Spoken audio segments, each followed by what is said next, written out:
Hey all, welcome back to my channel. I'm Kritika Dadij, your reader, and today I'm reading Legends of Pensam by Mamang Dai. So, I'm gonna read today fourth subchapter of the third chapter, and the name of fourth subchapter is The Scent of Orange Blossom. So let's get started. What's there in it? She stood with her hands steeped in blood, the legs of the pig stuck straight up, and its entrails had spilled out of its belly onto the glistening mat of green leaves. A big fire leaped and crackled. The smell of roasting and burning wafted up from every house and mingled above her head in a dense fragrance of charcoal and wood ash. Everyone was talking at the top of their voices. Huh, here, sit for a while, have a drink. All the visitors were pressed upon to taste the rice beer in return for the gifts of more rice beer and strips of meat that they arrived with. It was the festival of Solang. She delicately eased out the liver of the dead animals. It was still warm and slippery with dark blood, and she could feel the weight of it on her wrist as she heaved it into a shallow tin dish. Her husband, Cow, worked beside her silently, knowing exactly where to plunge the knife to extract exact portion of meat that would be distributed to all their friends.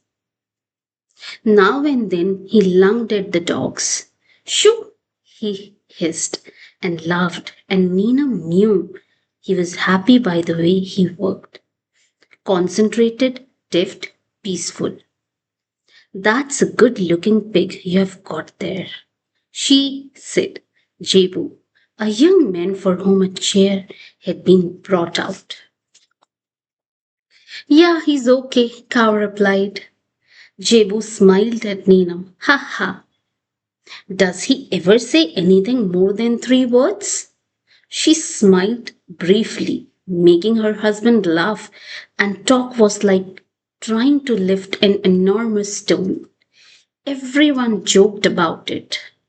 Huh, look who's here. More people were arriving. Neenam rushed into the kitchen to give instructions. You can start serving, she said, pointing to the wrapped packages of eggs and crushed gingers. Tonight, I will see everyone will feed and happy, she thought. She ran out again and hitched up her gale tighter. The sweat glowed on her face. She felt the evening breeze touch her bare shoulders. She smiled happily when she caught Cow's glance. They were partners now. Step by step, he had led her here. Even she could not have explained how to be his wife and the mistress of this house that he had constructed with skill and determination over a period of 6 years. Perhaps it was the magic in a stone, a river, or a song. One could not be sure which. She only knew that the beginning had been very difficult, and that though it now belonged to a distant past, the memory of it would trail her for every like the scent of orange blossom. For 5 years, Neenam pinned in secret. She walked in the sunlight and saw the budding life hidden in the cold water, stems and shrubs. One morning, the peach trees opened in pale pink blossoms, and 11 ducklings hatched with yellow breast and bills identical to their mothers. They tottered and creaked under her wings. The drake looked fierce and stared around, hissing and breathing hard, though he kept ducking his head to the mother. duck as if in perplexed obeisance. Then the mother rose and left the struggling chicks and nipped hard at him. He darted away while she calmly waddled into the garden, shaking her feathers, shaking off the long weight of gestation, dipped her head into the tin though and began to splash and clean herself. Then she whipped into the undergrowth in great excitement, and the chicks ran up to her as fast as they could.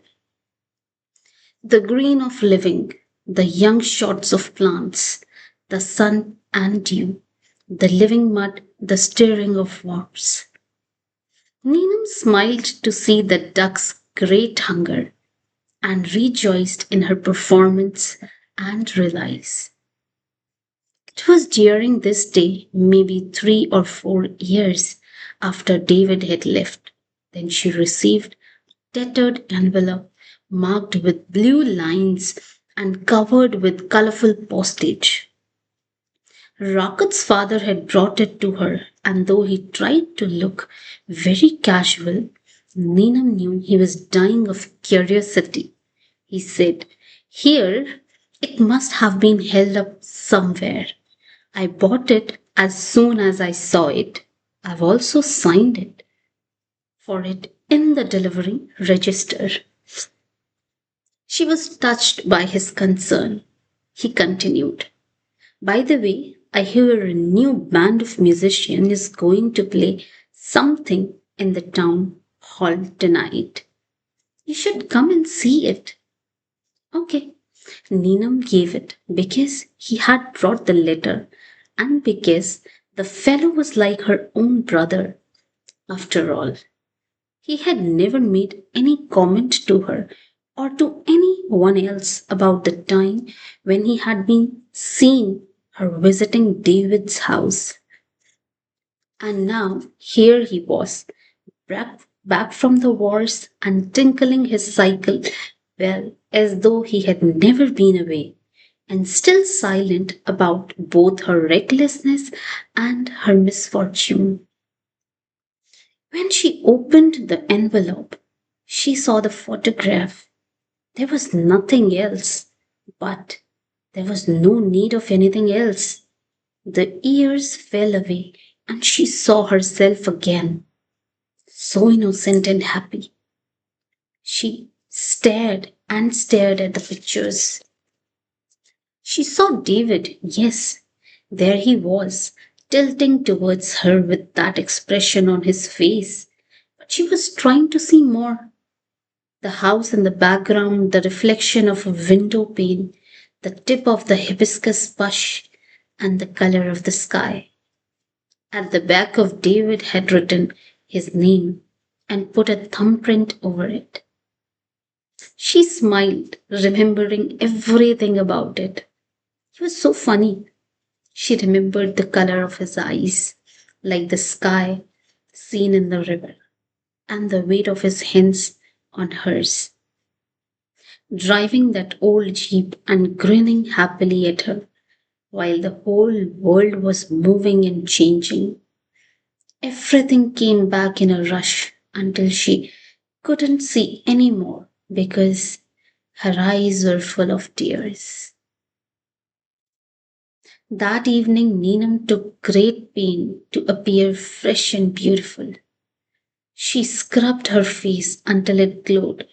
She pinned back her ears with a new clip and searched for clothes that would brighten her appearance.